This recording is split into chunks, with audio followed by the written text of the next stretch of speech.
Hello and welcome back. I'm your host Natalia, and we're in a post-sermon conversation with Pastor Jeremy. Hello, Pastor Jeremy. Tell me how you feel. Hi, Nat. I'm feeling great. Was a little under the weather, but getting there. Great. Let's talk a little about leading versus lording. Yeah, let's do that. I like that. Leading versus lording. We're living in a world where leading is a very normal aspect of our life. No matter who you are, no matter what you do, everyone's leading in some way or the other. But this particular verse that we want to spawn off in from our sermon last Sunday, Jesus called them together, the disciples, and this is just after James and John had requested Jesus to have them seated on the left and on the right of him around his throne when he is in his kingdom. And 10 of the others are indignant. They're angry with James and John.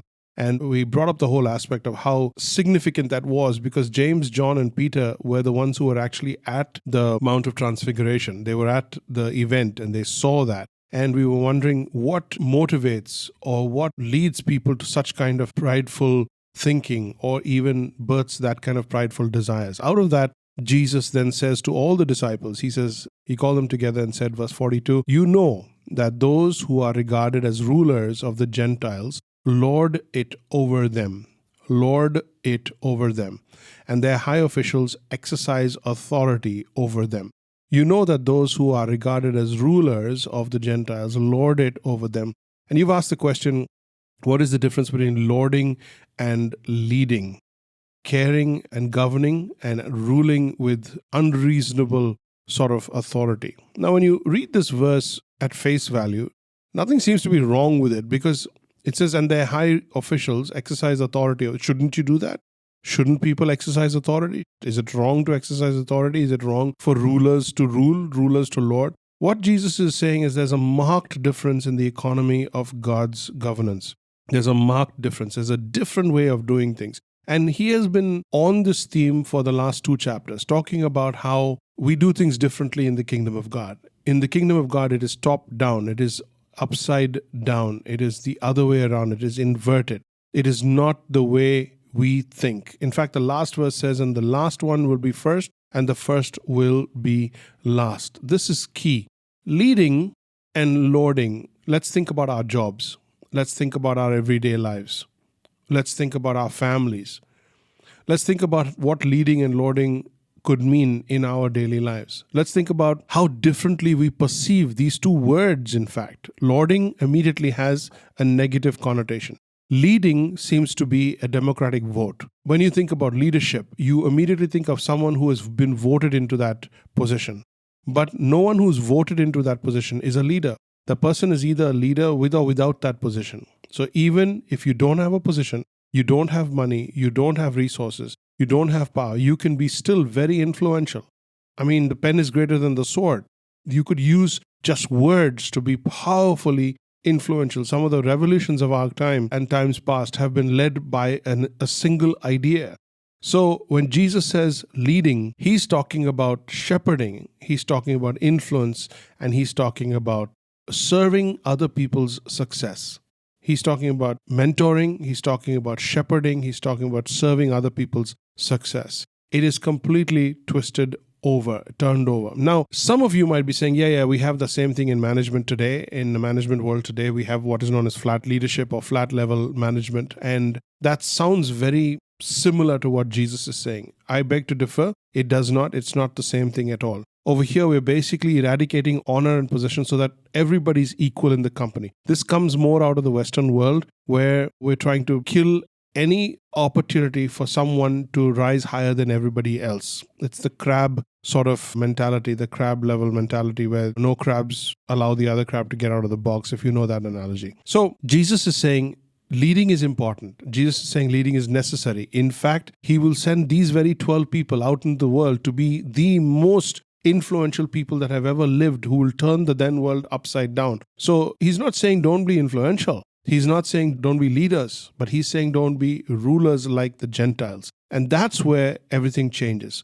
So let's take a quick look at the two. One is leading. Leading involves mentoring. It involves shepherding. It involves care. When you lead, you are dedicated to the success of the people around you.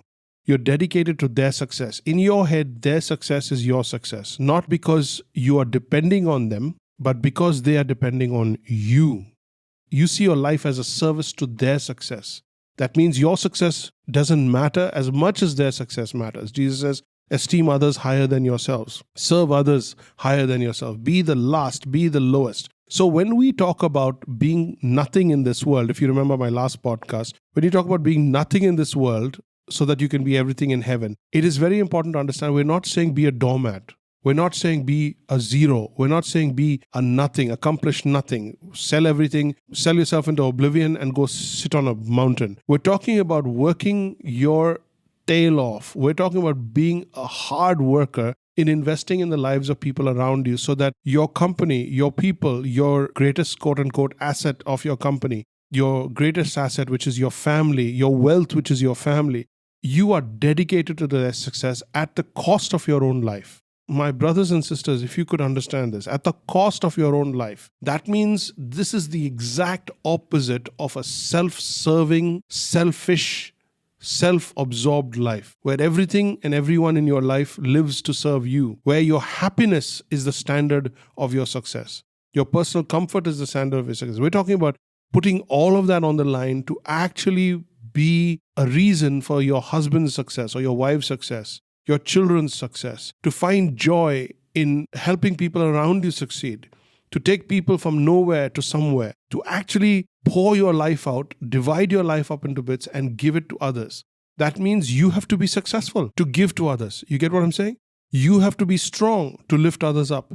You have to stand in order to pull others up. You've got to be stable in order to stabilize others. This is not a defacing and an effacing of oneself. It is not a Gandhian self-denial. It is a straightforward, top-down, I will pull you up because I am taken care of. So Jesus said, look at me, John 13, look at me. You're calling me Lord? You're calling me Master? Rightly so. I am. I am worthy of the worship you're giving me right now. But the very worship that I deserve, I'm turning around into service. I am on my knees washing your feet right now. So if you follow me, then you got to do the same thing. So leading is influence. Leading is dedicating yourself to the success of others.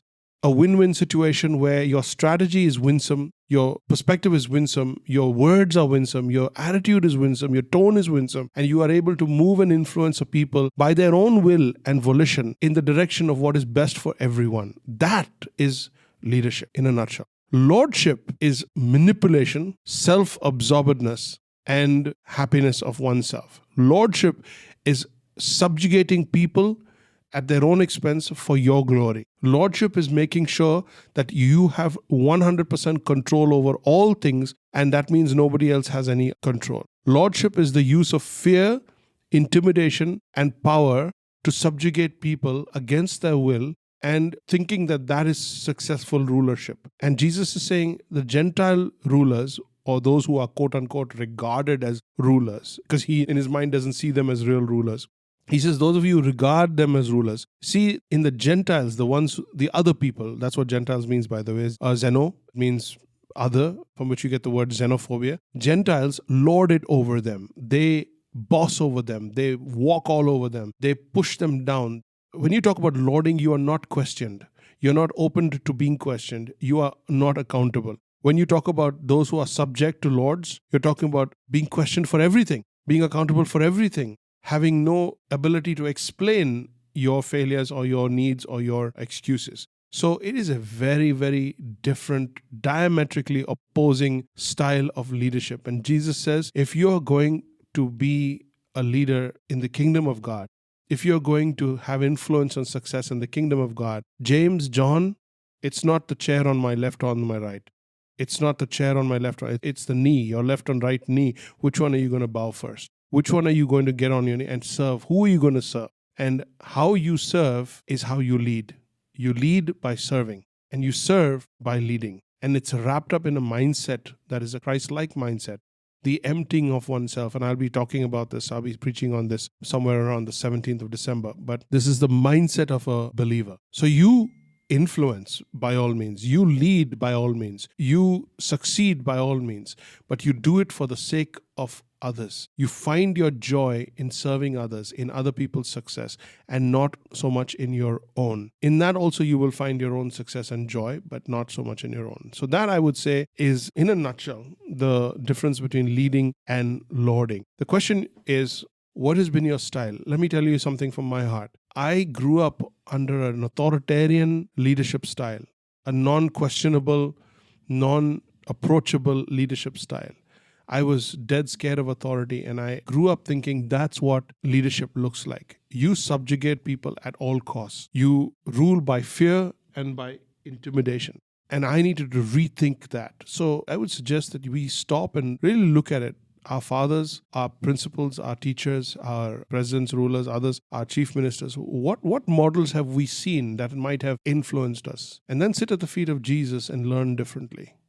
Thank you. That requires a lot of thinking and reflection, maybe even some healing from the abuse that we've been through in our past. So, you can write to us at pstjeremy@gmail.com if you have any queries, doubts, or if you'd like to share your story. And we'll see you in the next podcast.